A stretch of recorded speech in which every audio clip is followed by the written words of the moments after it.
Hey guys, what's up? It's Charlie here, and today we're going to be looking at 10 vehicles you won't believe actually exist. Some of the vehicles are ridiculous and you probably wouldn't want to drive them, but some of these are so cool and you'll be wishing you had one. And I'm even going to include some videos of the vehicles. Please drop a like if you enjoy. Let's aim for 4,000 likes on this video because it really does help me out. So coming in at number 10 we have Bigfoot. So as our name kinda suggests, this is the biggest car ever made. In fact, it's more of a monster truck than anything else. Believe it or not, the Bigfoot is actually pretty old considering it's got some really high-tech stuff in it. It was actually made in 1986 by a guy named Bob Chandler who worked as a construction worker. That's right, he wasn't even some kind of car maker or whatever. Bob said he originally just wanted a really rugged 4x4, but then he didn't want to stop building. Wow, he went way overboard. The full name for the vehicle is actually the Bigfoot 5 because there's been 5 versions. This is the first ever version of the Bigfoot and it's the car that Bob used for his construction work. How the fuck did this turn into this? And if you guys want some kind of scale, here's a photo of Bob Chandler's grandson next to the truck. Yeah, don't even ask me how he got up there. Come to think of it, how do you even get into the car?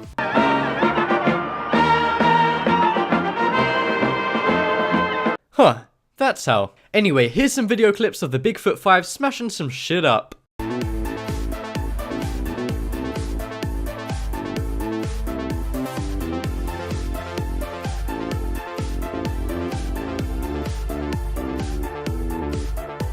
So coming up next is Future Skateboard. Now if you guys like all of these future vehicles that seem to be coming out recently, then you're gonna love this one. In 2015, a company called Hamacher Shima bought out this product called the Sidewing Circular Skateboard. Not a very catchy name, but it is a pretty cool and weird product. And even though it has skateboard in the name, these aren't much like skateboards at all. They're two 10-inch wheels which weigh 5 pounds. And what's good about that is that unlike a skateboard, you can ride over grass and other stuff and basically go off-roading. These are also really good for travel because they're so small. The downside is that these are apparently really hard to ride, and you need a ton of practice before you can do any cool shit. But luckily they do make this stick thing which attaches the two circles together if you've got bad balance. Even so, this is pretty cool. I mean, I'd probably feel like some sort of alien or some shit riding around on these. But anyway, here's a few clips of people who are really good at riding these.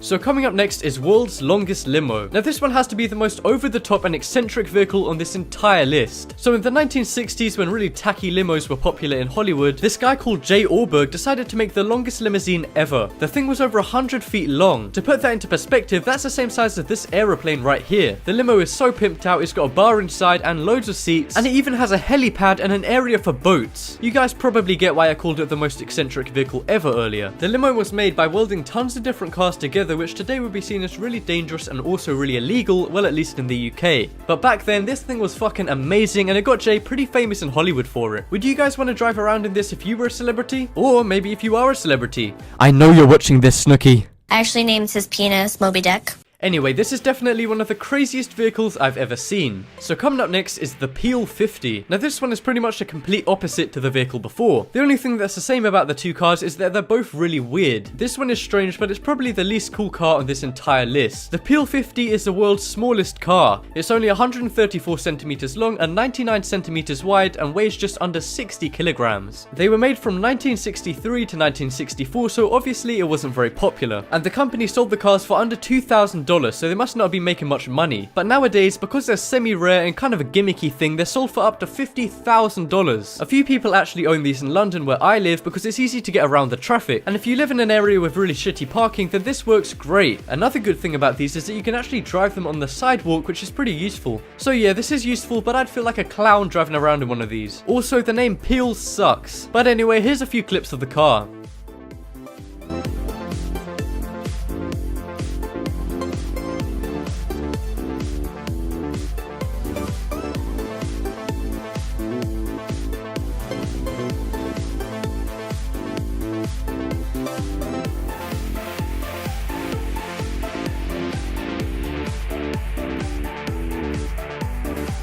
So coming up next is the Thrust SSC. Now when I say world's fastest car, you probably think of the Bugatti Veyron or some Formula 1 racing car. But not too many people know that in 1997, a British guy named Richard Noble made the world's fastest car. That's right, the Thrust SSC is the world's fastest car. It's powered by two 25,000-pound Rolls-Royce turbojet engines, and it weighs an insane 10 tons, which is equal to 5 elephants. Damn, those must have been some really powerful engines to make what is technically this go at 763 miles per hour, or 1,228 kilometers an hour if you're on the Imperial system. Or is it the metric system? I don't fucking know. Anyway, that crazy speed was achieved by this car in 1997 in the Nevada desert. And what's fucking insane about this one is it actually broke the light barrier, which means it went faster than the speed of light itself. I had no idea this existed before making this video, so my mind is blown. Here's a few clips of the car.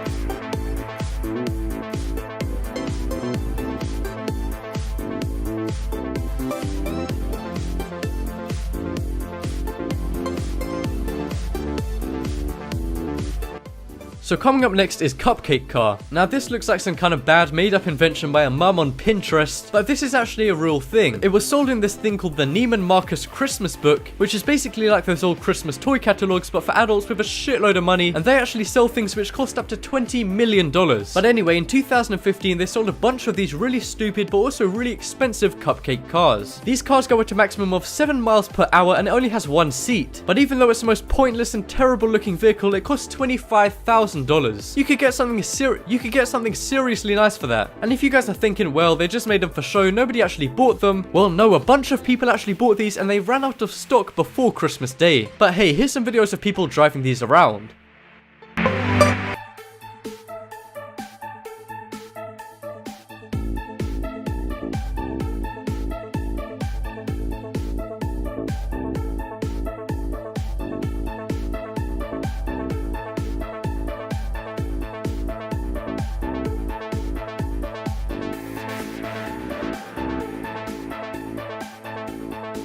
Next up is Sexy Bike. It's a photo that's gone super viral of this guy's bike. Basically, this guy got the body of a woman custom built onto his bike. Now, I don't know if he went to the perverted Portuguese version of Los Santos Customs or what, but I have to admit they did do a really good job. I mean, that model almost looks kinda lifelike. I'm pretty sure this guy calls it the Triggermobile because it's pretty much the best way to piss off a feminist.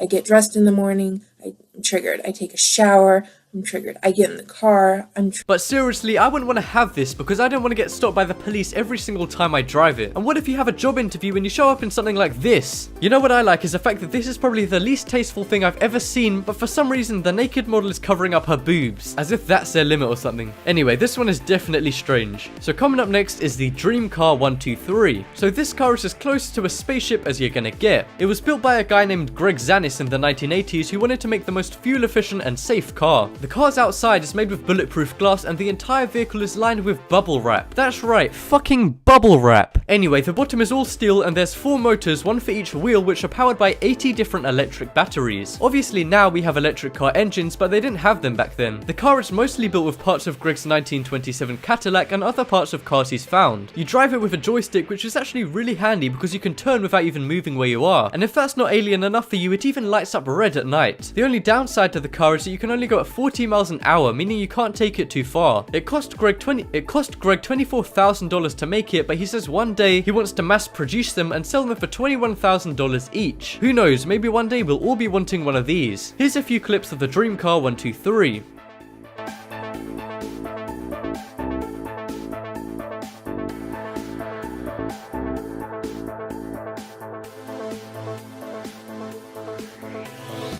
So coming up next is the Flatmobile. As you guys can probably guess from the name, this is the world's lowest car and it measures at only 2 inches above the ground. To me it looks like a crap version of the Batmobile, but then again this thing is probably just as powerful as a Batmobile because it has a jet engine inside it. That's right, this is the exhaust it needs for its insane jet engine. But then again, for some reason it can only go at a max speed of 70 miles an hour even though it has a jet engine inside it. The car has really nasty metal seats and a really tiny steering wheel, and instead of gears it has these little dials to increase speed. But this car's actually pretty cheap cheap if you guys want to buy it. In fact, if you guys live in the UK, there's one up for auction right now for only $9,000. This car got really famous from a bunch of different car shows and documentaries, and it was even an Easter egg on the video game Flat Out 2. Here's a few video clips of the world's flattest car.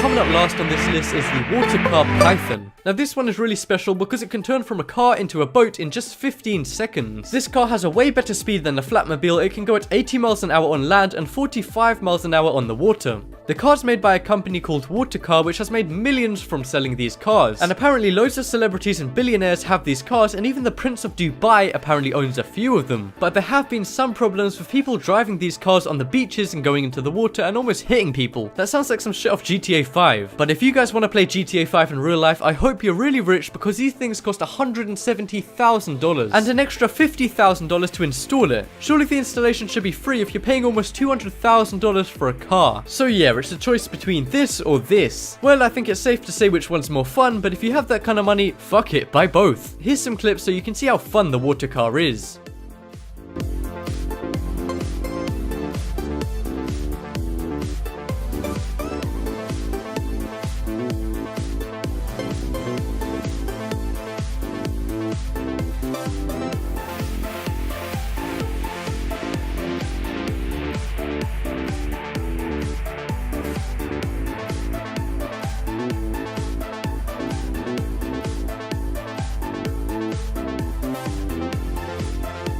And that just about wraps up this video. Check out the poll in the top right corner and you guys can vote for the vehicle that shocked you the most. For me it's the Bigfoot, just because of how big that thing is. It looks photoshopped. But anyways, thank you guys so much for watching. Leave a like if you enjoyed, and if you haven't already, what are you waiting for? Subscribe.